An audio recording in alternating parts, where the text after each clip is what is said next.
একজন চিকিৎসক যিনি একাধিক প্রথম ইতিহাস তৈরি করেছিলেন।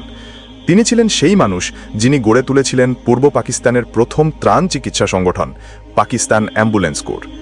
তিনি ছিলেন পূর্ব পাকিস্তান মেডিকেল অ্যাসোসিয়েশনের প্রতিষ্ঠাতা সাধারণ সম্পাদক, চিকিৎসকদের সংগঠিত নেতৃত্ব গঠনের অন্যতম অগ্রদূত।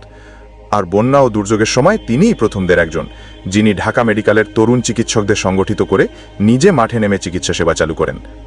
এই অসাধারণ মানুষের জন্ম সিলেটের করিমগঞ্জের বদরপুরে। সিলেট যে ভূমি ইতিহাস, ত্যাগ আর মানবতার সাক্ষী, সেখানেই জন্ম নেন অধ্যাপক ডাক্তার শামসুদ্দিন আহমেদ।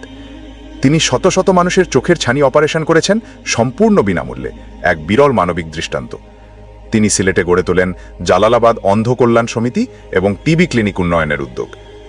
নারী শিক্ষার ইতিহাসেও তার পরিবারের গুরুত্বপূর্ণ অবদান রয়েছে। তার স্ত্রী হোসনে আরা সিলেট মহিলা কলেজ প্রতিষ্ঠায় গুরুত্বপূর্ণ ভূমিকা রাখেন। কলকাতা মেডিকেল কলেজ থেকে MBBS পাশ করে তিনি 1947 পরবর্তী সময়ে কুমিল্লা ও ঢাকা মেডিকেলে চিকিৎসক ও শিক্ষক হিসেবে দায়িত্ব পালন করেন। তিনি পরে বিলেতে গিয়ে FRCS ডিগ্রি অর্জন করেন এবং দেশে ফিরে আবার চিকিৎসা সেবায় যুক্ত হন। 1969 সালে রাজশাহী বিশ্ববিদ্যালয়ের অধ্যাপক ডক্টর শামসুজ্জোহা নিহত হলে তিনি চিকিৎসা করেও তাকে বাঁচাতে পারেননি।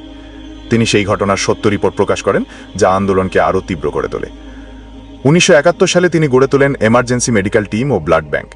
তিনি সতর্ক করেছিলেন যুদ্ধ পরিস্থিতির জন্য প্রস্তুত থাকতে।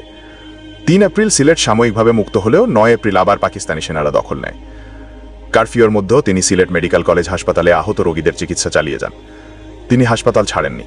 পরিবার ও মেয়ে জামাতাকে নিরাপদে পাঠিয়ে তিনি থেকে যান শেষ পর্যন্ত, কারণ তার বিশ্বাস ছিল রোগীকে ছেড়ে যাওয়া মানে মানবতাকে ছেড়ে যাওয়া। 9 এপ্রিল 1971 পাকিস্তানি সেনারা তাকে হাসপাতালের অপারেশন রুম থেকে বের করে নিয়ে যায় এবং হত্যা করে। পরে তাকে হাসপাতাল প্রাঙ্গণে দাফন করা হয়। তিনি শুধু চিকিৎসক ছিলেন না, তিনি ছিলেন মানবতার শেষ আশ্রয়। এই ইতিহাস যদি আপনাকে স্পর্শ করে থাকে, ভিডিওটি শেয়ার করুন, একজন মানুষকেও জানাতে সাহায্য করুন। আর এমন সত্য ইতিহাস পেতে সাথে থাকুন সুরমা নাট্যের।